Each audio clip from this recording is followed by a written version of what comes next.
Dr. Simone. I'm the president here at TSJC. For those of you that have not met me yet, a lot of campus people and quite a few community people here also this afternoon. Very much appreciate that you've come to visit with us today. I have some very distinguished guests here that I would like to introduce. First of all, Dr. Nancy McCallum, who's the president of the Colorado Community College System. Joining her to her right, we have our board chair. Board chair is John Trefney, and Ken Weil, who's a board member. And Russ Meyer, our third final board member, joining us today. And I thought what we would do today is just open this up and let Dr. McCallum speak a few words if she would like to do that. And then perhaps have a question and answer session if you have some questions that you may like to ask of Dr. McCallum or one of the board members. All right, thank you. Let me do a little bit first. Well, first of all, thank you everyone for coming out today. It's great to see your campus. We love these annual visits where we get to come down here and just see what different, new, and interesting programs you all are offering. I want to introduce our board members a little bit more. As you know, we have a 9-member voting board, plus 2 additional members, a faculty member and a student member who are non-voting. The chair of our board is Dr. John Trefney. Dr. Trefney was the previous president of the Colorado School of Mines and has been in the higher education environment for, can I say, 40 years. More? Less? About that. The next to him is Ken Weil, and Ken comes to us with a very broad background. He previously had been the chief of staff for Governor Ritter for policy. Prior to that, he had been head of the Rose Foundation Bioscience Foundation, right? And then after serving Governor Ritter, he was head of College Summit. So a lot of educational background there as well. And then last but not least is Dr. Russ Meyer, and Dr. Meyer comes to us previously as having been provost from CSU Pueblo. So I know that you've been down here quite a bit. So all of these board members are volunteer board members and are here to serve the citizens of Colorado. So thank you, and we appreciate you taking this trip with us as well. Let me just talk a little bit about the Colorado Community Colleges, and I need to preface this by saying I have no prepared remarks. I didn't realize that I was going to be in such great company here to do a speech, so I'll just give you a couple things that we're doing at the system office and in the community colleges. As you know, we have 163,000 students within our system, a little bit over 62,000 students when you look at them on a full-time equivalent basis, which makes us the largest system of higher education in the state of Colorado. We have 13 colleges, of which TSJC is one of them, and about 35 different campuses for those colleges throughout the state. A lot of exciting things have been going on, although our growth has started to taper off, and in fact we've seen a slight decrease in the number of students enrolled in this past year. We have had a 45,000 increase in students over the previous 5 years. So very strong growth. We have 6 core missions. One is open access, as you know, which means for anybody who's qualified to go to college, we accept those students. In addition, we have a very strong and thriving transfer mission. That transfer mission in any given year means that about over 12,200 students are transferring to either a public or private 4-year institution, either in the state or outside of the state.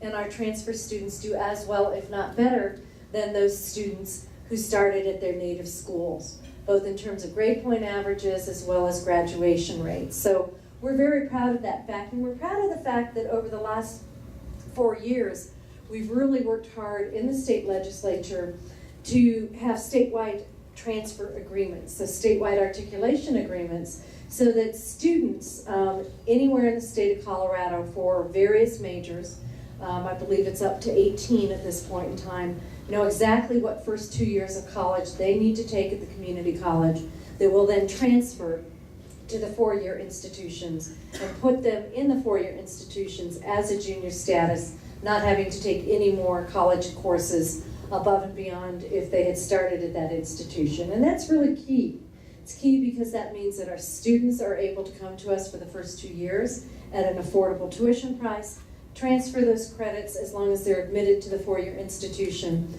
and be able to complete for an affordable four-year degree at the four-year institution. And we actually have two great partners sitting at the table here who worked prior to us having statewide legislation to assure that our students were able to seamlessly transfer into their institutions. We have Dr. Trefny at Colorado School of Mines, who worked quite a bit with Red Rocks Community College to make sure that those students could transfer into Colorado School of Mines seamlessly with the support they needed, as well as having the transfer credits. And then Dr. Russ Meyer, when he was at CSU Pueblo, also worked very hard at creating, in fact, at the time it was one of the first of its kind. He and Lieutenant Governor Joe Garcia, when he was president there, created statewide transfer agreements to CSU Pueblo for each of our 13 colleges. And then I believe, Ken, you were in the governor's office when Governor Ritter signed the transfer legislation. So all three people sitting at this table today really had a lot to do with assuring that there was affordable education on a pathway to a four-year degree from our community colleges. So that's a second piece of our mission. Career and technical education is another piece of our mission, both within the post-secondary arena as well as the secondary arena. So we approve, or our board approves, all of the career and technical programs, and today we were able to see some great CTE programs. We were able to see gunsmithing, massage therapy. What else did we see that was a career in tech today? We saw we would have seen nursing, that's what I was thinking. So really great, thriving career and technical programs for those students who want to immediately get a job after they leave Trinidad State Junior College. And our data are showing that for those students starting after they leave TSJC or any of our community colleges, that there's a very high standard of living they can earn. And in fact, several of our colleges are showing that our students upon graduation are earning far more than their counterparts in starting salaries who graduate from a four-year institution. So career and technical education is also key. Then you take a look at our concurrent enrollment. So for those students in high school, we bridge the gap to concurrent enrollment in high school. If they're college ready, we get into the high schools or have the students come to our college campuses to then to be able to get college level credit. And oftentimes in doing so, what you see is that the high schools and school districts will pay for that. So again, it's an affordable pathway for higher education for our students. Meanwhile, workforce training is key for our students. We train over 90% of the first responders and more than half of the nurses in the state. So it's not just those programs. We're very responsive to business and industry. And I know we're sitting here in Pioneer Energy Room, or what's the official name of this? Pioneer Resources. Pioneer Resources, thank you. And I know that Pioneer Resources actually had, over the years when the energy industry has been doing well, has contributed a lot to the college and had business partnerships with the college.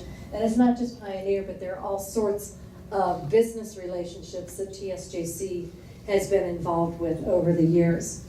And then lastly, one of our core missions, and before I go on from the workforce development, actually I want to go back to concurrent enrollment, because that's an area of our mission that's grown significantly. Throughout the state, we have over 14,000 students who take advantage of concurrent enrollment while they're in high school. And we know that we've had over 400 students that actually get an associate's degree and a high school degree at the same time. So that's a really important, affordable way to get a higher education degree in the state of Colorado. And then finally, for students who are not quite ready for college or need brushing up on some of their skills, we also have a remedial mission. And that makes up about 10% of our full-time equivalent enrollment. It's a much higher percentage of those students starting directly out of high school, because we do have the remedial mission, and that's something that we strive to do, and we've done a lot of work at over the last several years to accelerate students through that remedial courses so that they can then get into college level credit courses in a shorter amount of time. And that's something that we as a system in each of our colleges have worked hard on. A couple of other things I want to mention, and then I would like to open it up to any board member who'd like to say anything and questions that you have is, I think you all know that we have a significant economic impact in the state of Colorado, collectively over $3 billion of economic impact each year in terms of primarily the increased wages that our students are able to earn as they enter the workforce or after they leave the transfer institution. And so that's a tremendous impact and a tremendous amount of positive income that goes on because of our colleges throughout the state. And then in addition, what I want to talk about is our legislative priority. I mean, we're all about assuring affordability in higher education, and although the state over many years has significantly decreased the contribution they make towards all of higher education because of competing needs and the recessionary environment that we found ourselves in, we still try not to completely offset that and have not offset it entirely with tuition increases. So we attempt to try and keep our tuition affordable. Right now, if you're a full-time student, and this does not count room and board, which I know is very different for many of the students who are in this room, but if you're a full-time student, we have tuition rates that are under $3,500 per year for a full-time student. That is one of the reasons, as well as the fact that there's a very big gap in the four-year degree holders or the four-year degree opportunities in the state for our career and technical students, but that's one of the reasons that we pushed really hard last year to have our colleges offer a Bachelor of Applied Science degree. What that means is that if you get an AAS, and if this legislation passes, you can transfer to a four-year program, Bachelor of Science, within our colleges. It would have to go through an approval process, and certain programs would be eligible for it. But really what we see in the state right now is a pretty big gap, a gap where there is no avenue for those students in career and technical programs to really get a four-year degree, and yet increasingly there is demand for a four-year degree.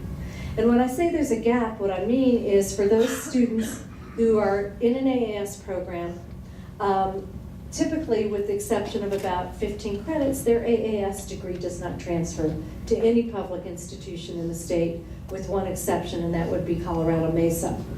And yet oftentimes there's a need locally, there's a need from the business community, and a desire for students to get those four-year degrees, and the only path that they can do to get those four-year degrees is to start over at a four-year institution and uproot themselves out of their local community and go elsewhere. We're trying to fill that gap in the state by seeking legislative authority to allow our colleges to offer Bachelor of Applied Science degrees. We were successful in getting it through the state Senate last year. We were not successful in getting it through the House of Representatives because it got killed in a committee. Got killed by one vote. We're bringing it back in the upcoming year, and really we view this as something that's important to meet the needs of the community, to meet the needs of business, and to meet the needs of our students so that we can have improved standard of living throughout the state. And when you consider the fact that over 600,000 people, 600,000 adults in the state of Colorado right now do not have any kind of a post-secondary degree or certificate, there's opportunity for all sorts of learning opportunities to be met for our students. So that is all I'm going to say. I just wanted to get you up to speed on some of the things going on in the system. Well, I say that's all I'm going to say. There's one last sentence. Sorry about that. And that is, you know, for a very long time, community colleges have really focused on access. And access is key.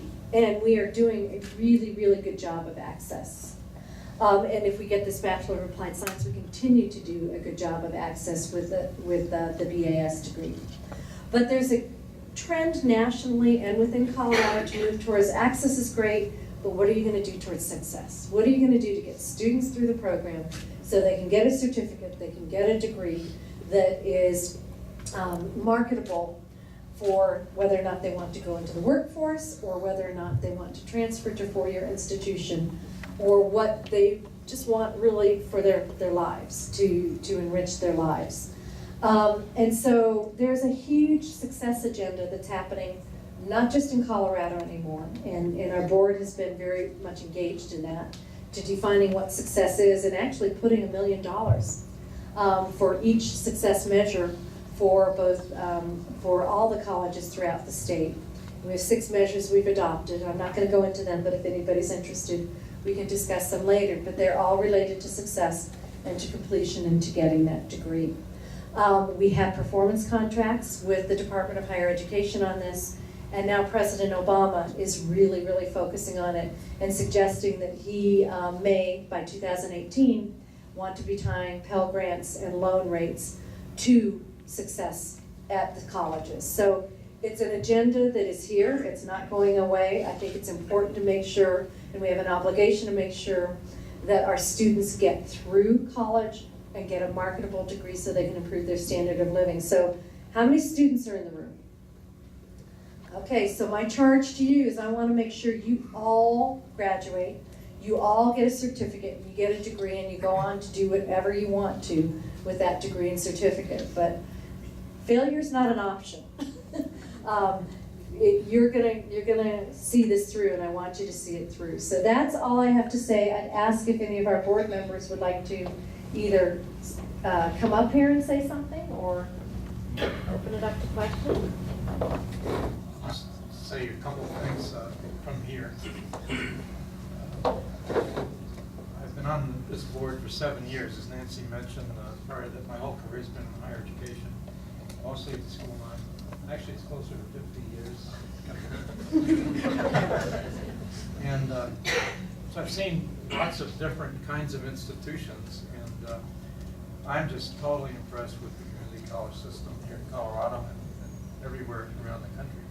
The growth and the appreciation, growth and appreciation for community colleges and junior colleges has changed enormously just in the time that I can remember, the last half century or so. But more and more we're recognizing the value that these institutions have. So it's been a privilege for me. Back about 20 years ago, I got closely involved with Red Rocks Community College, so I started to learn more about a single institution. And then the last 7 years about the system.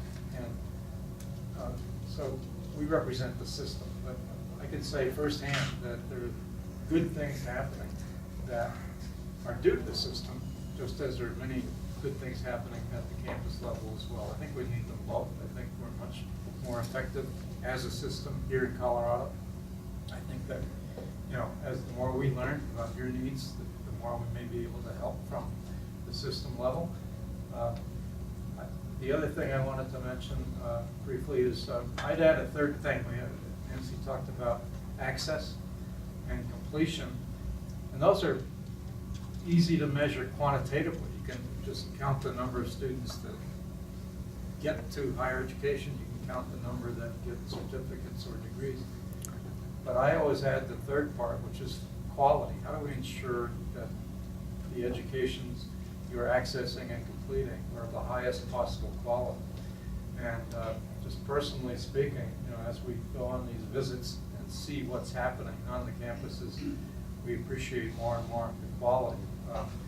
And I'll add one last thing: the student-centeredness of the community college, each college and the system.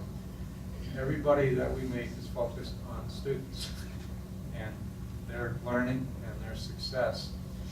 And I can tell you that's not the case throughout higher education in general. Many times it's focused on faculty or the research grant, or whether I get into the National Academy of Engineering or whatever it is, lose track of the students. And that is the reason we're here. That's the reason we are volunteering our time. And I can say that I think we feel pretty good about the job that the community colleges are doing and the junior colleges and that.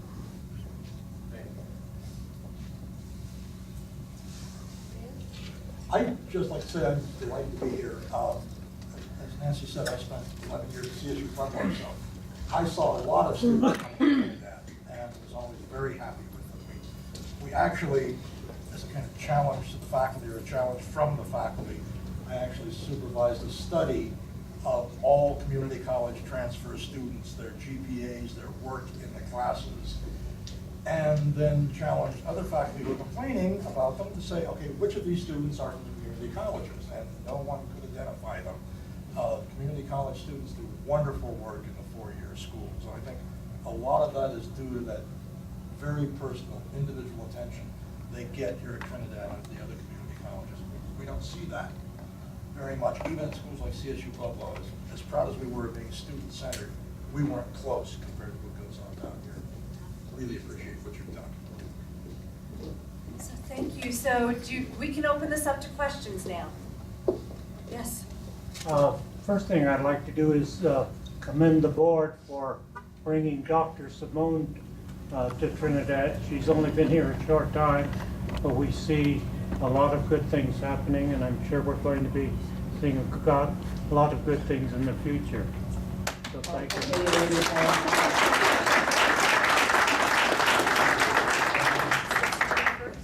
I started on June 3rd. Tomorrow's my 4-month anniversary.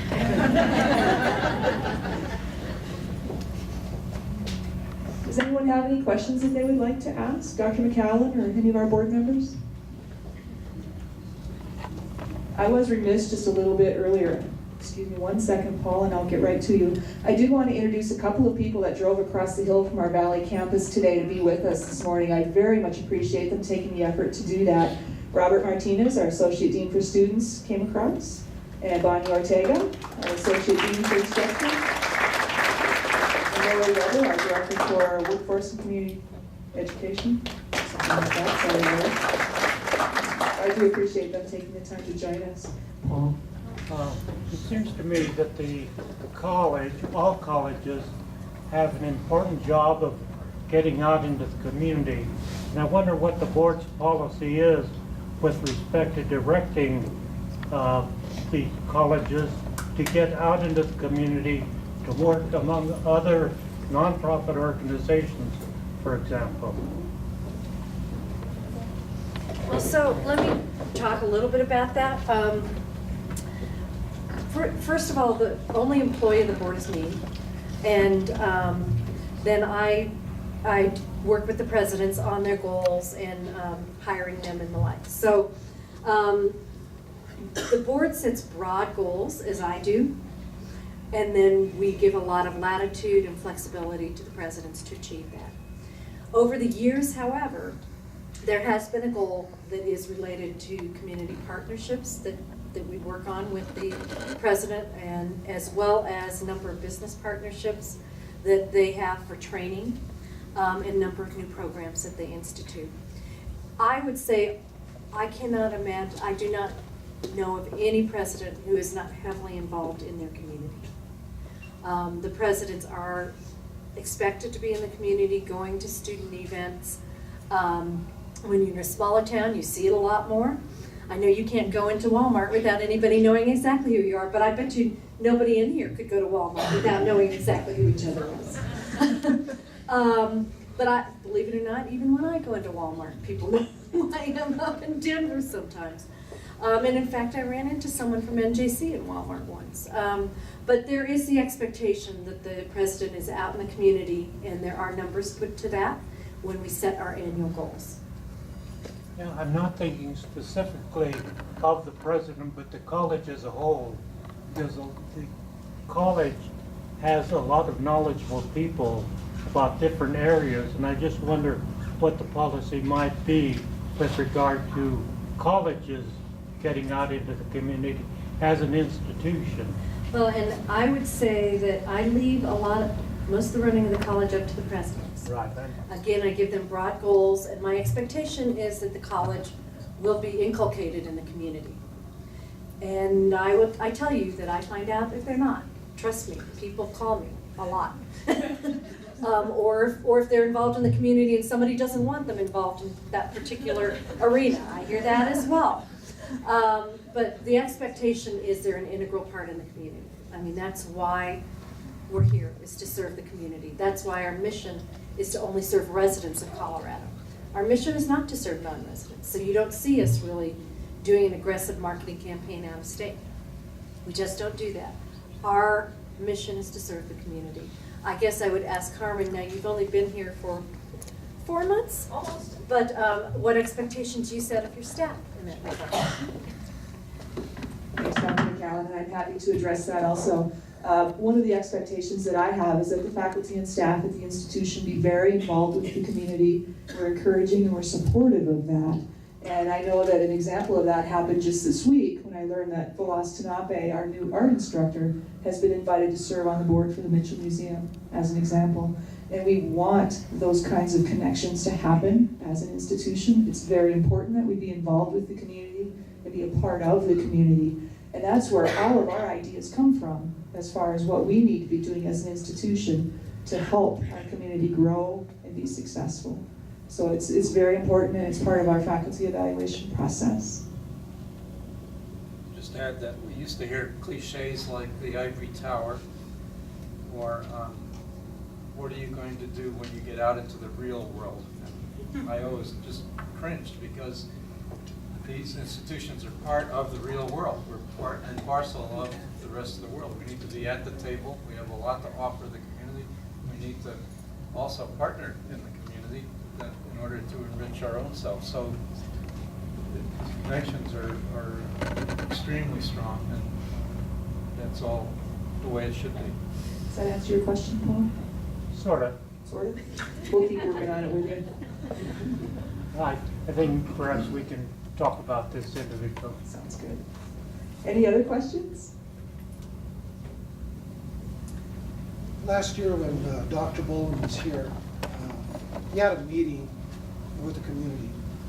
And in that meeting, information came out of suggestions of new programs or programs that have gone by the wayside recently.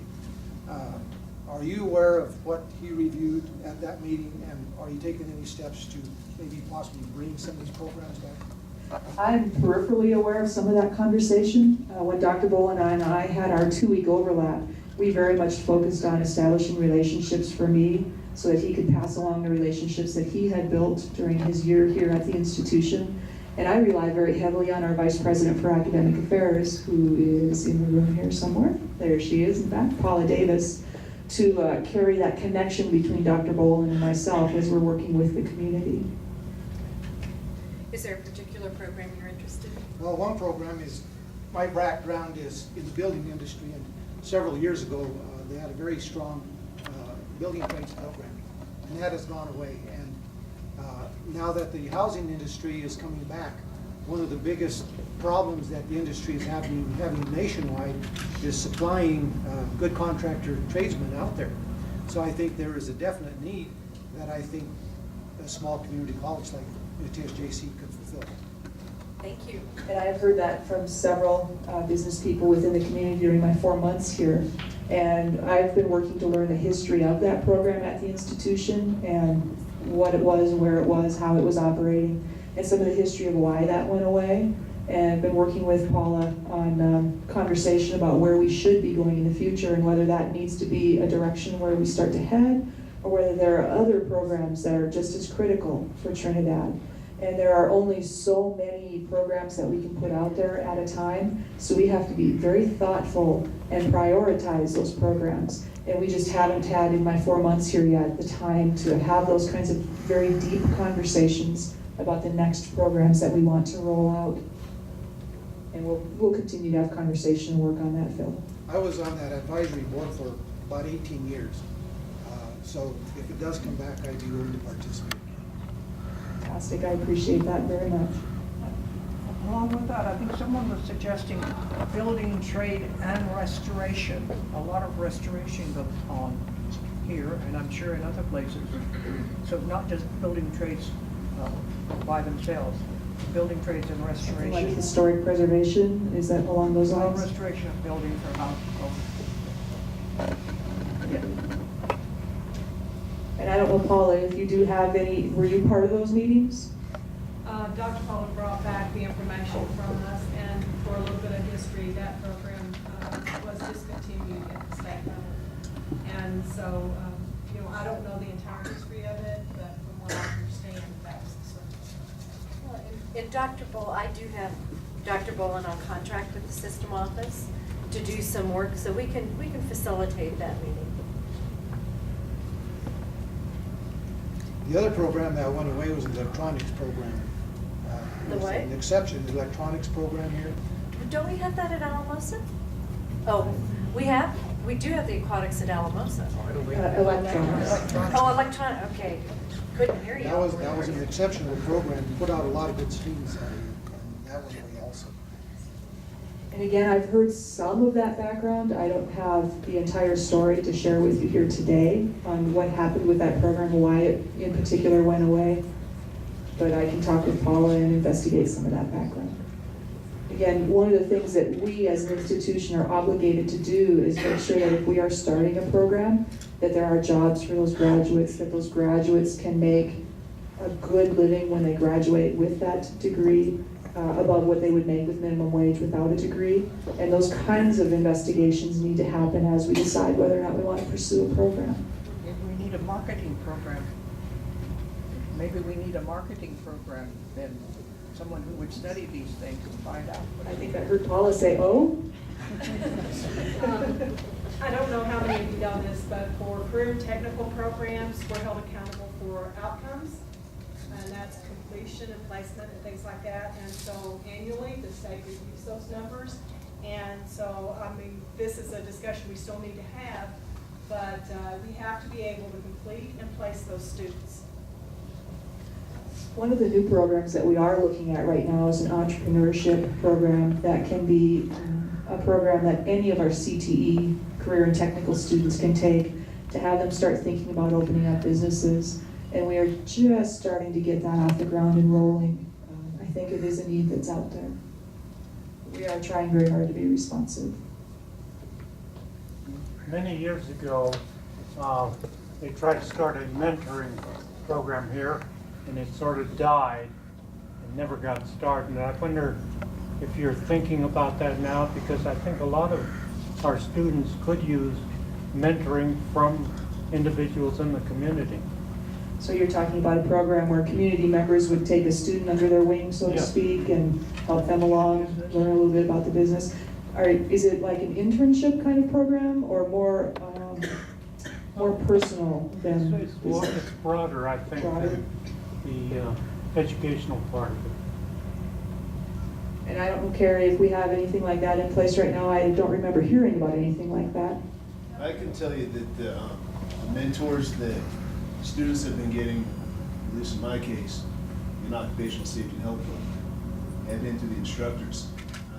They're obviously connected in the communities, pretty much up and down the 25 freeway. But if you need a mentor, and some classes do require them for specific projects, there's usually a trade organization for the field you're going to be going into. A lot of people are very helpful. I've found it to be pretty easy to get actually. And so what are you studying? Occupational safety and health, Good. one of the AAS degrees. Very good. Yes, And when are you graduating? December 2014. Hey, I'm gonna come back and make sure you do. Okay. And if you can help with it. Any other questions? I have a question. With early child care, being the bachelor's questionable, might go through as being an opportunity, would you see something in that bachelor field be for early child professionals?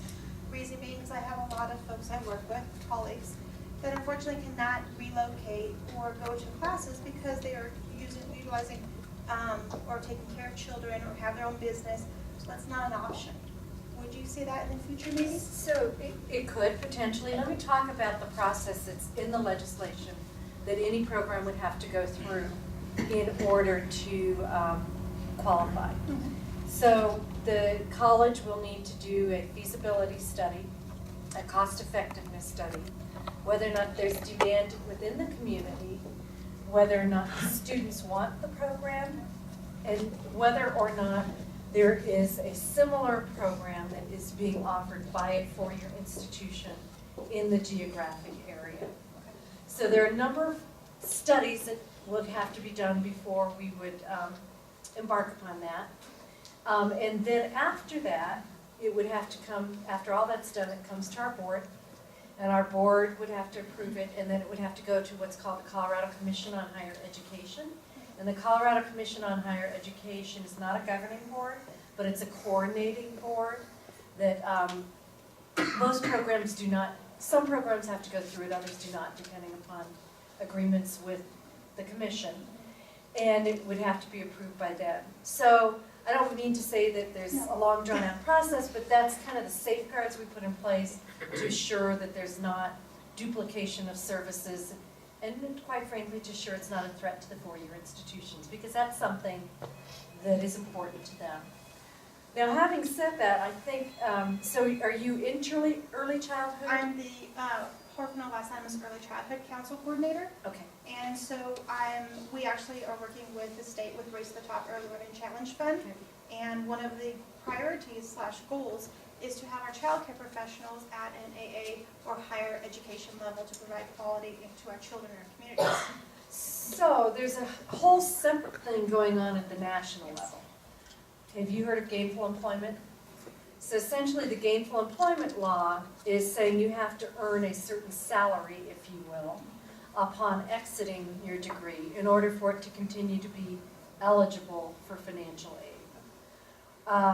And I think they want it to be that, give or take $28,000 a year, which I don't know many folks in early childhood, unfortunately, who do make $28,000 a year.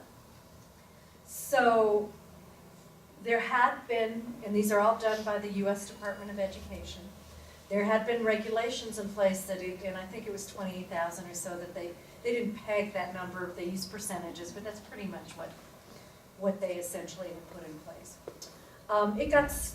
The reporting had to be done, and we do reporting on gainful employment. Is there anybody here who's in charge of the gainful employment reporting here? Paula, who's in charge of your gainful? Will was not here today. Okay, so there is somebody here who's in charge of doing that. So essentially, the requirement that you had to make that certain amount of money was struck down by the courts because it didn't go through what they considered a due process. But they are going through that due process now, and it is going to be put in place. So I'd say there's a much bigger issue at hand that I don't think people are aware of, that I think will have a big, big impact on early childhood and a lot of other professions where people go into it because they just want to do it. They're going into it because they see a big paycheck at the end of the tunnel. It's something that's a calling for them. And I'm very, very concerned that at the national level, there are regulations being put in effect that will cut off financial aid to those programs and really dramatically impact our ability to meet those workforce needs. I've written letters, letters about that high, more than that, they could probably pay for this room, that have gone back to U.S. Department of Ed, and they're not going to change that. And part of the issue is they are looking at some less than honorable institutions who are in the private sector, who lure students in with the promise of a big paycheck, earn 90% of their money from the federal government, either through Pell Grants, loans, other kinds of grants, and then turn the students out the door and don't have a living standard, a standard of living, a livable wage for them after they leave. And unfortunately, our students are caught up. Thank you. This, I think, is probably apropos time to mention Amendment 66 on the ballot this year, which will put a great deal of money toward early childhood education, maybe help create the demand that we really need in order to get anything done. Thank you for mentioning that, sir. And I need to, because we're state government, our board is allowed to take a position on that. I am not allowed to use state resources on that, but our board's allowed, and that's why Dr. Meyer can say that. I said, you're not a state employee. You can say it as a board, too, as a board member, that's just fine, but I didn't want anybody to call me and yell at me. You can yell at me for other things. Well, what Nancy said reminds me of the fact I always took a much broader view of education than a lot of the Department of Education or a lot of politicians sometimes do. It's not just about economic development. It's not just about how high a salary can you ever get. People want to be educated for all kinds of reasons. have passions, they have an instinct to want to learn, just as human beings. And if you take and it's the foundation stone of a successful democracy to have an educated electorate. So if you take a broader view, then you would never be even considering, laws like Nancy was describing. It's ridiculous. And it bears to be said that it was not done through any law. It's just done through regulatory process at the U.S. Department of Ed. That as well as, I won't go there. Any other questions? We very much appreciate the visit from Dr. McAllen and Dr. Treckney, Mr. Wan, Dr. Meyer, and we're thrilled and honored to have had you on our campus today. Thank you for taking the time to join us. And we'll have a few minutes yet if you want to ask something privately. I'm sure they would be willing to entertain a question or two. They are on a bit of a tight time schedule, so we won't keep them here too long. But thank you very much. Thank you for coming today. I appreciate that.